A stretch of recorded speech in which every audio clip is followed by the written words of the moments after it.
Olá! Hoje você vai conhecer a história por detrás da construção da usina hidrelétrica de Corumbá 4, os conflitos, as ações para se preservar o patrimônio imaterial e o descaso com as famílias diretamente atingidas pela construção da barragem. Bem-vindo a Corumbá 4.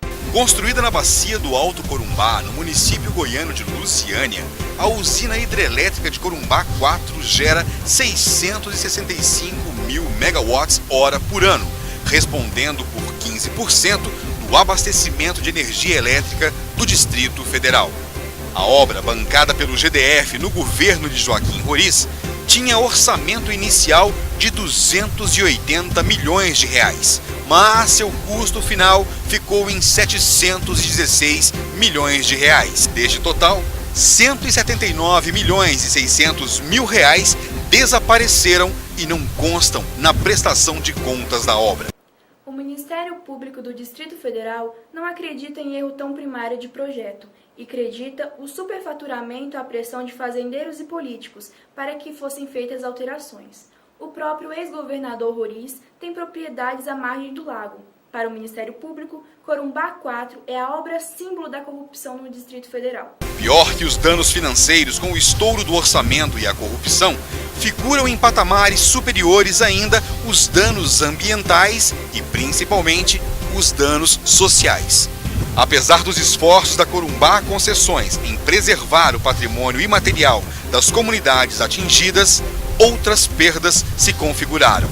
Com o represamento do rio Corumbá para a construção da usina hidrelétrica Corumbá 4, 623 famílias, mais de 3 mil pessoas, foram retiradas de suas terras.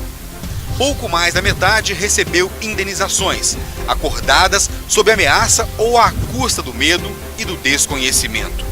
A outra metade ainda briga na justiça para ter seu direito à justa compensação atendido. Foram registrados casos de violência por parte do negociador da Corumbá Concessões S.A. O patrimônio imaterial das comunidades atingidas ainda está em progresso. Os núcleos familiares, com a dinâmica da situação, foram se dissolvendo e terminaram atropelados pelas mudanças impostas por Corumbá 4. O antropólogo Luiz Guilherme Rezende de Assis identificou o fenômeno. Na Corumbá, a gente encontrou a situação que é a seguinte: você tem o filho mais velho, que é quem fica na terra, mas não fica na casa dos pais. Ele herda um pedaço para poder construir uma casa. Aí você tem um filho ou uma filha que são celibatários. É chamado assim na explicação de parentesco. São celibatários no sentido de que eles não casam até a morte dos pais e ficam morando na casa. Normalmente é o caçula. Ou uma irmã caçula ou um irmão caçula. Então tem essa figura do irmão mais velho que se move e do celibatário que fica cuidando da casa central da fazenda. E os outros irmãos, principalmente os homens, os mais velhos, eles são os responsáveis, o segundo mais velho, o terceiro mais velho, são responsáveis por sair e arrumar emprego. Então um vira padre, o outro vai para a cidade, o outro vira caminhoneiro. E aí, a partir do trabalho deles, da relação com a cidade, eles devolvem as dádivas para a propriedade familiar. Não significa que essa terra é do irmão que ficou lá, que tem uma casa lá, e nem significa que é do irmão celibatário.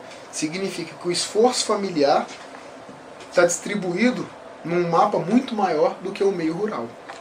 Ou seja, o sistema de parentesco e herança, ele promove uma canibalização das ameaças da cidade. Ele reverte as ameaças da cidade, consumindo a cidade no patrimônio familiar. Então, o caminhoneiro vai trazer coisas da cidade, o outro vai trazer roupas. Então, o sistema de parentesco ele começa a criar vertentes para onde escoam a produção familiar que não está na propriedade ou no patrimônio da roça, mas fora dele. Então, uma roupa que chega lá, ela é considerada com um valor equivalente a um saco de milho que foi produzido pelo irmão na propriedade. Então a propriedade da família, ela vai criando riquezas que está fora daquela propriedade. mas que são produzidas dentro da concepção campesina pelo patrimônio familiar e pela organização da família, pelo sistema de herança e parentesco. Então, quando morreu, o que aconteceu? Corumbá inundou, aí o Ministério Público chegou e falou assim, olha, você tem que resguardar o residente produtivo. O que significa isso? Corumbá, você tem que indenizar o valor da terra e, além disso, dar uma segunda indenização para aquela pessoa que ficou cuidando da terra, que essa pessoa tem mais valor, digamos assim. O Ministério Público obrigou o resguardo, ele chamou isso de resguardo do residente produtivo. Quem fica na terra produzindo tem que ainda receber as condições para continuar produzindo, além da indenização. Então o que isso fez? Isso maculou toda a estrutura de herança e parentesco que entendia e que entende que as produções fora da cidade, fora da propriedade, são equivalentes às produções na propriedade. E a propriedade, o patrimônio familiar, é ele o responsável pela produção fora da roça. Então, se o caminhoneiro ganhou um dinheiro e esse dinheiro vai verter em benefício da organização familiar e do parentesco, para esse caminhoneiro, ele trabalhou para a propriedade rural igualmente o cara que mora lá e que ficou lá. Então começou a haver um conflito entre irmãos, produzido pela necessidade de resguardar o residente produtivo imposta pelo Ministério Público. Por sua vez, o MAB, Movimento dos Atingidos por Barragens, não conseguiu identidade com os atingidos de Corumbá 4 e suas ações tornaram-se limitadas e de poucos efeitos. Corumbá 4 ainda não cumpriu com o papel anunciado para ela, a captação de água do reservatório da usina pela CAESB para abastecer a capital da República não mais será feita. Questionados por nossa equipe, a autarquia ainda não se manifestou, mas anunciou há 2 meses que iniciará a captação de água do Lago Paranoá.